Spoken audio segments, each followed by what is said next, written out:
Hi, I'm Lorna from Thread and Yarn. Welcome back to my cosy channel all about knitting, sewing and natural dyeing. So today I thought, as I'm midway through, or nearly finished, making my birthday dress, I thought I would show you a little bit of hand sewing. So this pattern involves slip stitching the bodice lining down into the dress. So slip stitching is a type of hand stitching that allows you to join two fabrics together with an almost invisible seam. I've done it here with the lining of my birthday dress. I love the look it creates. So I've got this lined bodice and the skirt down here. So from the outside, you can just see my bodice.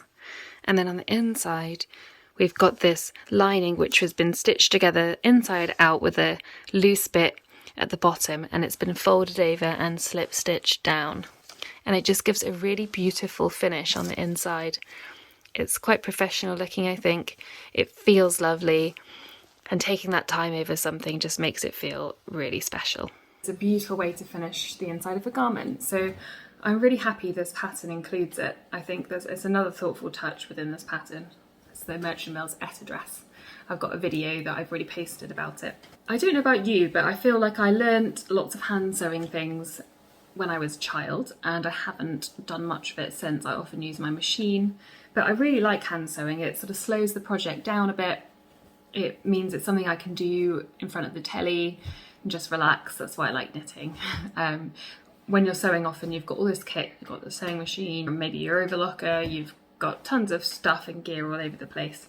But with hand sewing, all you need is your thread, your needle, there it is, some scissors and a project. You can see the section that I haven't done. So this is what it looks like before.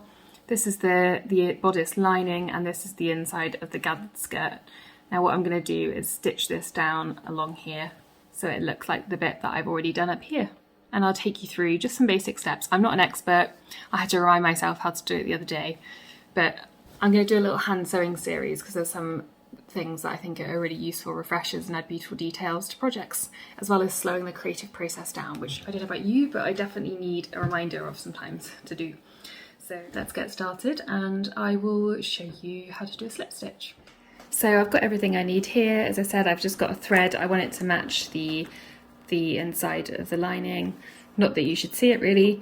I've got a hand sewing needle and I've got some little thread snip scissors.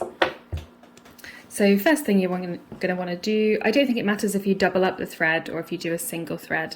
This one is single. I've tied a little knot at the end. We're going to want to hide that knot. You don't want to see it at all. So if we have a look at the fabric again, this is the bit that I got up to earlier today, and this is the bit that we've got left to do. This is the lining. What I've done so far is as the pattern directed, I've pressed down 5/8 of an inch seam allowance, and I folded it over the top to the top of, this is the top of my skirt gathers. This is my skirt, this is the top, the sort of waistline. This is the bit that the bodice is going to join onto. So in line with my stitching line of joining the outer bodice to the skirt, I want to join this bodice and this skirt together. I'm just turning it around for a better angle. First things first, we're going to want to bury the knot within the lining so that you can't see it. Okay, so on the inside, not going through to the outer bit, I will just put a little stitch through, just so I know that the knot is going to be hidden on the inside. Nearly pulled my thread out. Okay, so I'm just going to pull that all the way through, hoping my knot is big enough. Okay, so my knot is hidden in there now, so you're not going to see it because it's going to be inside. So once we've hidden our knot, now it's time to get started. I'm going to make sure I've got a longer tail of thread on my needle, and I'm going to put my first stitch. Now the stitch runs along the seam line, but you've got to make sure it doesn't go through to the outer side because you don't want to see the stitch. So it's useful when there's an extra bit of fabric like this, or you do it just inside the seam allowance if there's not that extra bit of fabric. But I know that there is here. So I'm going to run one sort of long stitch just below that seam line on the skirt side and pull it through.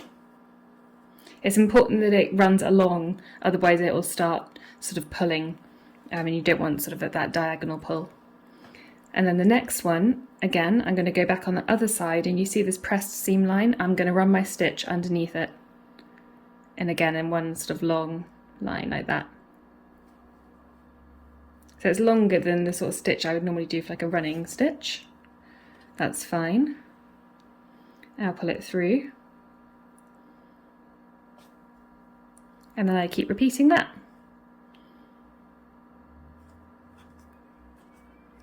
If you find that you're getting gaps once you've stitched it, I mean, this is the inside, so I don't mind really. But what you can do is just go back. You see my last stitch finished here? I can go back just a little bit to here and just put a stitch in there. Again, running along that seam line.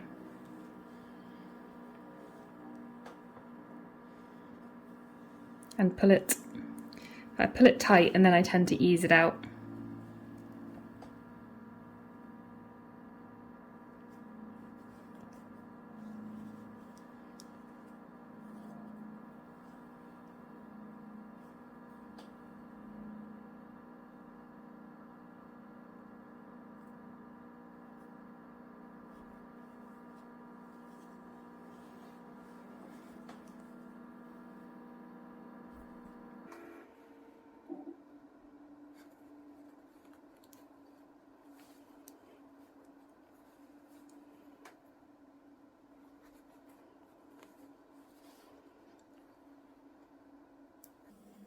So you can see I've got a nice neat line along here. There's some of my gather stitches that I'm gonna pull out.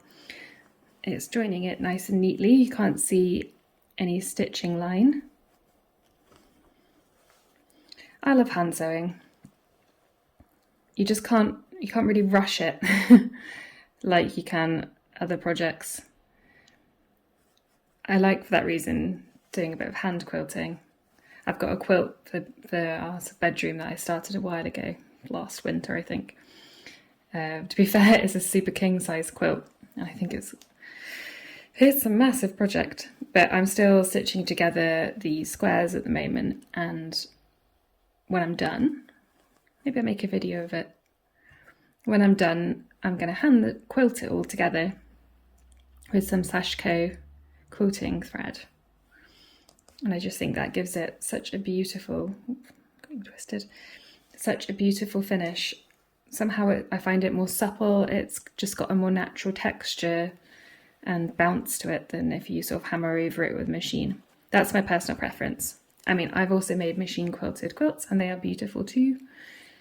But there's just something really special about something hand quilted to me. I think it shows you that you've really invested a lot of time and energy in it. And you do in any type of quilting and most making really, but you know, it's months of work to hand quilt something, at least for me anyway, just trying to fit it around other things. And I think if you do that as a gift for somebody, it just shows you, or shows them, you know, how much time you've invested in them and how important they are to you, and the sort of blood, sweat and tears and everything else that went into it. So yeah, basically you just keep going like that, just nice long stitches, and you can kind of ease it out so that it's not crinkly, and I'll give it a press afterwards as well. But it's just a lovely way to finish something, especially the inside of a bodice like this. If you haven't seen my dress video, my birthday dress video, I posted it recently, so check it out. It's sort of just a sew along really of a birthday dress I made myself using this gorgeous block printed pattern. I'm talking in a weird tense here. Obviously I haven't finished my dress yet, but I plan on posting that video first because I've already edited the first half of it, and I'll get this one up afterwards. So yeah, it's probably a bit confusing, but that's how I'm thinking about it. Stay tuned for more hand sewing videos. I'm going to be doing a vest soon, hopefully with some wool, and I plan on finishing the edges with some blanket stitch and other hand stitching and embroidering, like a sort of folksy style. That's going to be in the winter or sort of late autumn anyway. So yeah, stay tuned for some more of that. I hope that was helpful.